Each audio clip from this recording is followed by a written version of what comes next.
In my life, I have never met anyone like Peter. He has a scholarly appearance, speaks elegantly, and even when he gets angry, he still has a sort of gentle demeanor.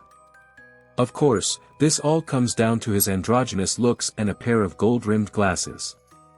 A boy like Peter easily makes any girl who meets him go crazy over him, and I am one of those many girls. However, there's something peculiar about Peter. He always has moments where he suddenly widens his eyes, and at those times, he no longer looks gentle but more like a tiger about to pounce on its prey. This state lasts for at least a minute before he returns to normal, as if nothing ever happened. Thus, among us girls, when we talk about Peter, we always end up saying, "Oh, you mean that handsome guy named Peter?"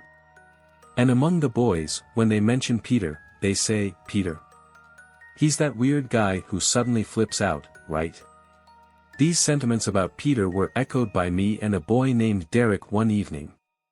Derek is my good friend, and at that time, we were sitting side by side on a flower bed, drinking milk tea, with the basketball court not far ahead. We could vaguely see the lively boys on the basketball court. That's when I pointed towards the basketball court, excitedly grabbed Derek, and exclaimed, "Peter. I just saw Peter. His basketball shooting motion is so cool." "Peter? Do you mean the guy who suddenly goes crazy?" Derek grimaced, gave me a glare. "You'd better stay away from him. I was just about to tell you something weird about Peter." I pretended to be angry, raising my fist. "If you're making up stories, they better be believable, otherwise, I'm going to hit you." Derek smiled bitterly with an innocent look. "I'm telling the truth, this happened 3 nights ago. 3 nights ago, one of Peter's roommates named Ethan got up in the middle of the night to use the restroom. As soon as he entered, he found Peter there as well, standing motionless, unresponsive to Ethan's words. At that moment, Peter was standing with his back to Ethan, and in front of him was a mirror. So, Ethan subconsciously looked into the mirror to see what Peter was doing. To his shock, with just one glance, Ethan screamed and fainted right there. The roommates woke up, rushed into the restroom, and revived Ethan. Do you know what he saw in the mirror? Derek looked at me strangely. What did he see? My face still wore a smile, but my heart couldn't help but beat wildly. He told his roommates that he saw, in the mirror, Peter as a long-haired woman, and moreover, this woman was sinisterly grinning at Ethan. Derek took a deep breath, and that's not even the weirdest part. The strangest thing is, after Ethan woke up his roommates, they didn't see Peter in the restroom at all. How strange is that? Your story is definitely fake. Just then, a boy walked by, scoffing. 3 nights ago, I saw Peter, and there's no way he could have come back that night. The boy who suddenly spoke was named Zack, and neither Derek nor I noticed that he had been listening to our conversation the whole time. For some reason, he couldn't help but interrupt us with his remarks. It was only after he spoke that I realized he firmly believed he had encountered Peter that very night. 3 nights ago, Zack walked into a hospital to visit his gravely ill sister. It was deep into the night, and the hospital's corridors were eerily quiet.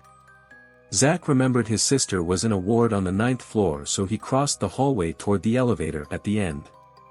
Just then, a person in a panic, wearing a white lab coat, rushed past him. The person almost knocked Zack over. Zack was already in a bad mood and cursed at the person. But the man just ran past without looking back, quickly disappearing into the hallway. Crazy. Zack muttered under his breath again. When he got to the elevator and looked up, he was shocked to see the doors were wide open. Upon closer inspection, there was a small gurney in the elevator, with a body covered in a white sheet on it. Zack's hairs stood on end. He knew only a dead person would be laid out on a bed like that. The person on the bed was probably about to be taken to the morgue, and the panicked person from earlier was likely the one meant to take them there. With that thought, Zack hurriedly left to look for another elevator. But at that late hour, the hospital's other 2 elevators had been stopped according to regulations. If he wanted to get to the 9th floor, apart from the elevator with the dead person, he'd have to take the stairs. Did you really get on the elevator? I asked anxiously. Zack laughed bitterly and patted his protruding belly. You see, with my size, do you think I could climb up 9 floors? Zack braced himself and entered the elevator. Although he was afraid, he thought it would be over soon and he'd quickly reach the 9th floor. But as soon as the elevator reached the 4th floor, it made a strange noise and stopped moving altogether. Being trapped in an elevator with a dead person might be one of the scariest things in the world. Zack broke out in a cold sweat and was almost unable to stand. He desperately pressed the emergency button, but it was unresponsive. I was almost scared to death. Zack said, wiping the cold sweat from his forehead, but unless someone noticed the elevator malfunction, I would be trapped there the entire time. Do you know how long I was stuck? How long? Derek and I were both engrossed in his story and asked simultaneously. All night long. Just then, I realized a flaw in Zack's story. He said he saw Peter that night, but if he was trapped in an elevator with a dead person all night, how could he have possibly met Peter? It seemed that Zack had told a story that didn't hold up to scrutiny. With this in mind, I forced a smile. You see, you've given yourself away, haven't you? You said you met Peter, so how come you also said you were trapped all night? Zack's face had already paled from the recollection. Hearing my words, he stared at me and said in a low voice, Don't you understand yet? The dead person trapped in the elevator with me, that was Peter. When Zack was trapped in the elevator, he tried to move away from the dead body on the bed by pushing the gurney towards the corner of the elevator. However, as he pushed, the white sheet covering the body slid off, revealing the dead person on the bed. According to Zack, the more he looked at the dead person, the more he felt that this person seemed very familiar. Then, it dawned on him that the person was his schoolmate, Peter. Zack started to tremble violently. He seemed unwilling to recall the horrifying scene after recognizing Peter.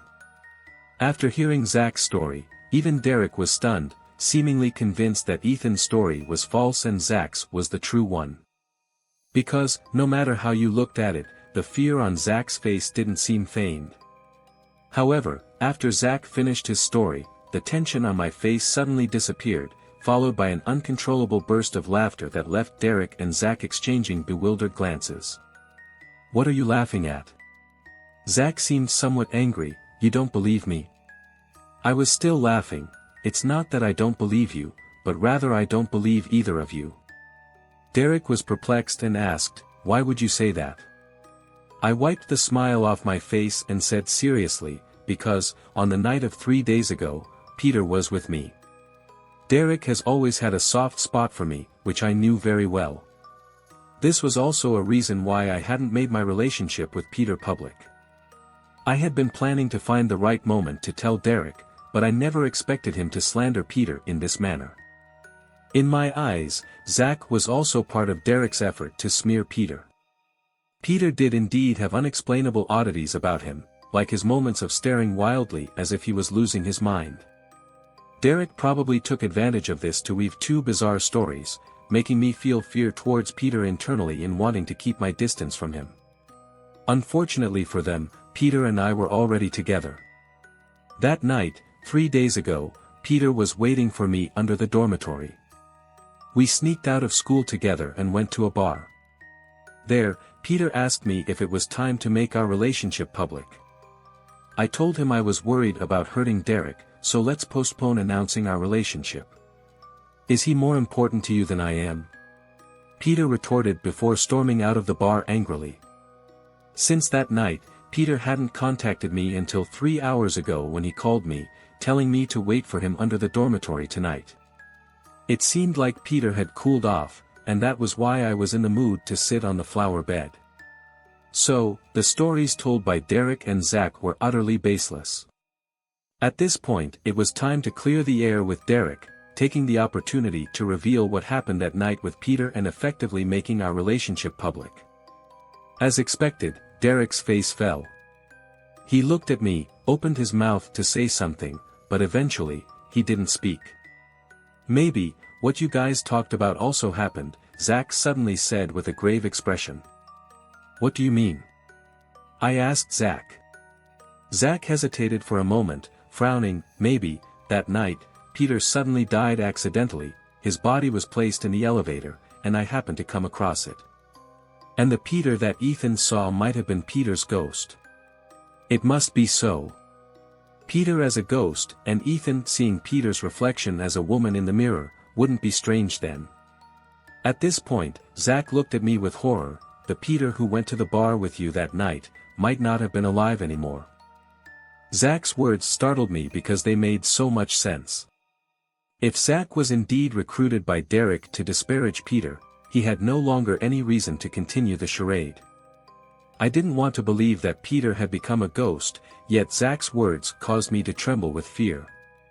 If what you're saying is true, I said, my voice shaking, Peter has asked to meet me tonight, what should I do? I think I will go to see him. I can't bear to believe he really is. At that moment, Derek stood up angrily, wake up. Zack is making a lot of sense, he really isn't human anymore. But if you're wrong, I retorted, and I don't meet him, would he break up with me? Then let's verify it, let's see whether he is a man or a ghost. Derek interjected, walking away with Zack in a huff. I knew why Derek was angry. Derek now must be insanely jealous. Zack seemed not to be involved, yet still, he left with Derek. Maybe he too wanted to see for himself if Peter was human or a ghost. How were they planning to verify it? I thought about this question until nightfall. As darkness descended, Derek finally called. Call Peter, tell him to meet you at the bar. Why the bar? I inquired. There's a mirror on one of the pillars in the bar's hall. We'll hide outside with Zack and see what Peter looks like in the mirror. I immediately understood. Ethan had claimed that he saw Peter as a woman in the mirror, so if Peter was indeed a ghost, he would surely manifest an eerie image in the mirror once more. After I called Peter, I hurried out of the school, and met with Derek and Zack.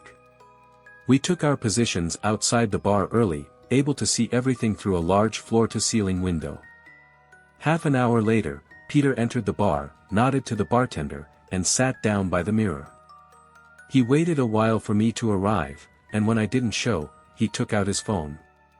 He must have wanted to call me, but my phone was already in airplane mode, following Derek's orders. Peter, unable to reach me, put down his phone and started gaming. Throughout this time, all three of us watched the mirror, but nothing unusual appeared in Peter's reflection. I don't know how much time had passed when suddenly, Derek made a low sound.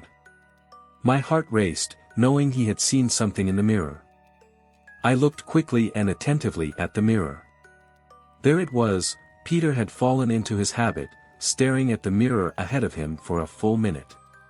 Does that count as something odd? Zack asked, his voice filled with doubt.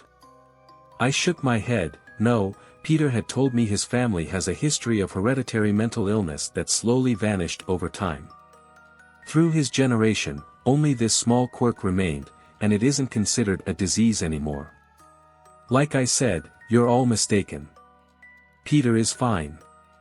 Then suddenly, Derek bit his lip and said coldly, just relying on the mirror can't prove he's without issues. Don't we have another, simpler method to verify it? I didn't immediately follow Derek's line of thought. Zack's face paled and he exclaimed in a whisper, you're thinking of going to the morgue to check on that body, aren't you? The atmosphere turned eerie in an instant. I stared at Derek in shock. Are you insane, going to the hospital to look at a corpse now? Derek nodded firmly, his gaze unwavering. It's the most direct way to verify everything. I can't rest easy until we solve this mystery. This is not just for you, but also for myself. I was at a loss for words. Derek had always been good to me. Honestly, in the instant I was with Peter, I felt Derek was somewhat pitiful.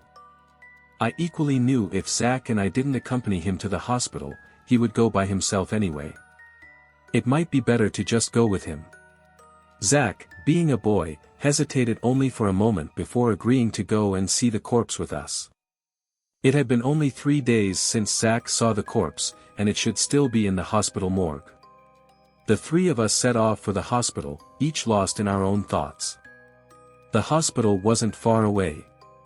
Covered by the cloak of night, the hospital was eerily quiet. We quietly made our way through the corridors and ascended the stairs to the 4th floor. The morgue was at the end of the hallway on the 4th floor. Pushing open the door of the morgue, a chill hit us, making me shiver. Looking closely, I saw 3 bodies covered in white cloths lying quietly inside. "I can't look, you guys go ahead," I said, entering last and hastily closing my eyes. The sound of a cloth being pulled back rang out. "It's not this one," Zack's voice trembled. Another cloth was uncovered. "This one is not Peter either," Derek's voice seemed laced with disappointment. It seemed Zack was mistaken that day. I secretly breathed a sigh of relief. Suddenly, Zack and Derek screamed simultaneously, followed by the sound of their panicked retreat. My heart sank. Could the third body be Peter? In shock, I reflexively opened my eyes and then froze. Derek and Zack were slightly trembling, their faces had turned pale. But their horrified gaze was on me. They were afraid of me. Surprised, I looked towards the third body and then completely froze. It wasn't Peter's body, but a woman's body. It was unmistakably mine. This was my body. I felt dizzy and screamed, collapsing on the ground as my mind became a jumble. Then, I looked up, I remembered. That day, after Peter left the bar in anger, I thought he would come back, but he didn't, so I followed him. I slowly stood up. As I was crossing an intersection, a car hit me. But I couldn't bear being separated from Peter. We had just gotten together, how could we be torn apart by death so soon? I decided, even if I had to become a ghost, I would return to Peter's side, even if only for 3 days. I couldn't let my acquaintances know I had died. Unfortunately, in the elevator, Zack saw my body. But the moment Zack saw my body, I suddenly covered his eyes, making him see someone else's body. At that moment, all I could think about was Peter, and subconsciously I made Zack see my body as Peter's. Then, I went to Peter's dorm, wanting to see Peter. But he wasn't there. Just then Ethan woke up, so I hurried into the bathroom and transformed into Peter's appearance. Unfortunately, that mirror revealed my true form. I'm a ghost, even if I pretend to be human, I can't deceive myself. I thought I could spend this time happily with Peter. But, you made me see my own body. With each word, I stepped closer to Derek and Zack. By the time I finished speaking, I had backed them into a corner of the morgue. I said I had never met someone like Peter, meaning I had never met someone whom I still wanted to be with even if I became a ghost. So, for Peter, I would do anything. What happened to Derek and Zack? That I cannot say. However, later on, it was rumored that a strange incident occurred in the hospital. The morgue mysteriously ended up with 2 extra bodies.